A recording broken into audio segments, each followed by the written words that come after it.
اعوذ باللہ من الشیطان الرجیم بسم اللہ الرحمن الرحیم السلام علیکم ورحمۃ اللہ وبرکاتہ۔ پیارے بچوں، پھر سے آپ کا استقبال کرتی ہوں میں digital social science YouTube channel پر۔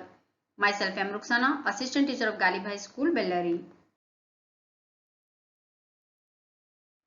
ڈیئر اسٹوڈینٹس، آج سماجیت چیپٹر نمبر 4 معاشرے کی قسمیں ٹائپس آف سوسائٹی کے بارے میں مطالعہ کریں گے بچوں۔ پہلا بلینک، شکار کرنے والے سماج کے اراکین شکار کرنے کے لیے ڈیش ہتھیارات کو استعمال کرتے تھے، پتھر۔ نیکسٹ بلینک، زرعی معاشرے میں ہل چلانے کے لیے ڈیش استعمال کیا جاتا تھا، ہل اور جانور۔ اہلیتی محل کام کو تقسیم کرنا ڈیش کہلاتا ہے، مزدوروں کی تقسیم۔ فورتھ بلینک، صنعتی سماج میں نقل و حمل اور ڈیش کی زیادتی ہے، مواصلات۔ ڈیش سماج میں مشینی پیداوار ہوتی ہے، صنعتی۔ کوشچن نمبر 1، سماج کی مختلف اقسام کیا ہیں؟ شکار اور خوراک جمع کرنے والا معاشرہ، مویشی پالنے والا معاشرہ، کاشتکاری معاشرہ، صنعتی معاشرہ۔ مویشی پالن معاشرہ کیا ہے؟ رزق کے لیے بھیڑ، بکری، گائے اور بھینس جیسے مویشی پالنے کے عمل کو مویشی پالن معاشرہ کہا جاتا ہے۔ صنعتی معاشرہ کیا ہے؟ سائنسی پیداوار کے طریقوں سے استفادہ کرنے اور توانائی کے ذریعے تلاش کرنے والے معاشرے کو صنعتی معاشرہ کہا جاتا ہے۔ ایک اور بار بولتی ہوں بچوں میں یہاں پر جواب، سائنسی پیداوار کے طریقوں سے استفادہ کرنے اور توانائی کے ذرائع تلاش کرنے والے معاشرے کو صنعتی معاشرہ کہا جاتا ہے۔ زراعت کو معاشرے میں کس طرح کی اہمیت ہے؟ 3000 قبل مسیح کے دوران ہل کی ایجاد سے زرعی انقلاب شروع ہوا۔ گاؤں اس ملک کی زندگی کی لکیر ہے۔ تو ہندوستان میں تقریباً 6 لاکھ گاؤں ہیں اور انہوں نے ہندوستانی ثقافت اور روایات کو برقرار رکھا ہے۔ لوگوں کی اکثریت دیہی ہندوستان میں رہتی ہے۔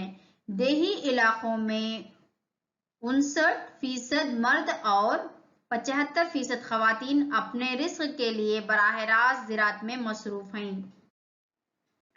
انفارمیشن سوسائٹی تیزی سے ترقی کر رہی ہے، ثابت کیجیے۔ انفارمیشن سوسائٹی تیزی سے ترقی کر رہی ہے۔ علم مستقبل کے پیداواری صلاحیت کی چابی بن گئی ہے۔ یہ اب کسی فرد یا ادارے کی ملکیت نہیں ہے۔ علم کا تبادلہ نئے آلات پر ہو رہا ہے۔ کمپیوٹر معلومات ذخیرہ کرنے کے مرکز بن گئے ہیں۔ شکار اور غذا جمع کرنے والی سوسائٹیوں کی خصوصیات بیان کریں۔ یہ ایک ایسا سادہ اور قدیم معاشرہ ہے، اس کا سائز بہت چھوٹا ہے۔ انسان ماہی گیری، جانوروں کا شکار کرنے اور پودوں اور درختوں سے غذائیں اکٹھا کرنے میں مصروف تھے۔ معاشرے میں کردار اور حیثیت عمر اور جنس کی بنیاد پر طے کی گئی تھی۔ دولت جمع کرنے کی کوئی خواہش نہیں تھی۔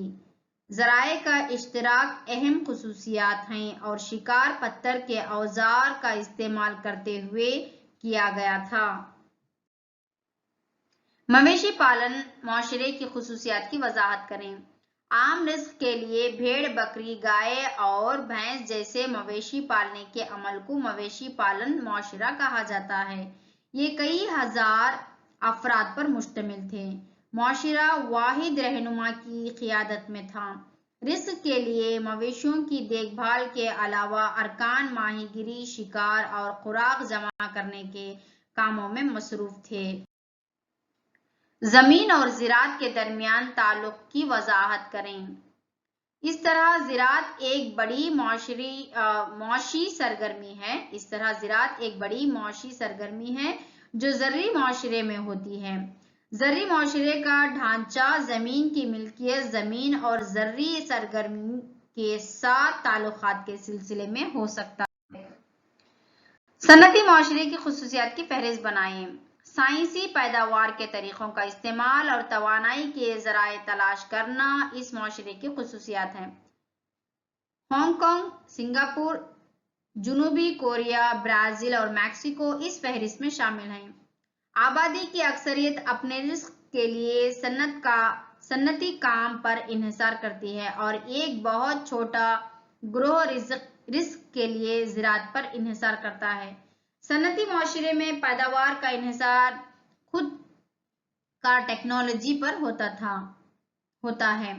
پیداوار بڑی مقدار میں ہے، اس کا انحصار مزدوروں کی تقسیم پر ہے۔ صنعتی انقلاب کے اثر کی وجہ سے یورپی معاشرے میں پیداوار کے عمل میں ایک مثالی تبدیلی آئی۔ نتیجتاً پیداواری عمل مشینی ہو گیا۔ شروع میں وہ بھاپ کی توانائی اور بعد میں بجلی سے چلنے والے تھے۔ ٹیکنیکل کی صنعت میں مشینکاری، جس کے نتیجے میں مشینی بناؤ ہوا اور ایک ایسے مرحلے پر پہنچ گئی ہے جہاں اب بڑے میں کچھ بھی پگھلا جا سکتا ہے، یعنی کہ بوائلروں میں بڑے بوائلرز میں کچھ بھی پگھلایا جاتا ہے اور اس میں لوہا بھی شامل ہے۔ انفارمیشن سوسائٹی پر ایک نوٹ لکھیں۔ انفارمیشن سوسائٹی میں لوگ اپنے مسائل اور چیلنجوں کو حل کرنے کے لیے انفارمیشن ٹیکنالوجی سے مدد لیتے ہیں۔ انفارمیشن سوسائٹی تعلیم کے حصول اور مستقبل کے لیے درکار تجارت اور کاروبار کرنے میں مدد کرتی ہے۔ انفارمیشن سوسائٹیوں کے مطالعے اور نظریات معیشت پر عمل کی گرفت سے متعلق دو امور پر مرکوز ہیں۔ پہلا مسئلہ سماجی و اقتصادی زندگی پر انفارمیشن ٹیکنالوجی کے اثر کا ہے اور دوسرا مسئلہ یہ ہے کہ معلومات ہی ایک اجناس بن گئی ہے، لہٰذا علم مستقبل کی پیداواری صلاحیت کی کلید بن گیا ہے اور یہ اب کسی فرد یا ادارے کی ملکیت نہیں ہے۔ علم کا تبادلہ نئے آلات پر ہو رہا ہے۔ کمپیوٹر معلومات ذخیرہ کرنے کے مرکز بن گئے ہیں۔ جزاک اللہ خیرہ بچوں، اللہ حافظ۔ آپ اپنے صحت کا خاص سے خاص خیال رکھیے بچوں، اللہ حافظ۔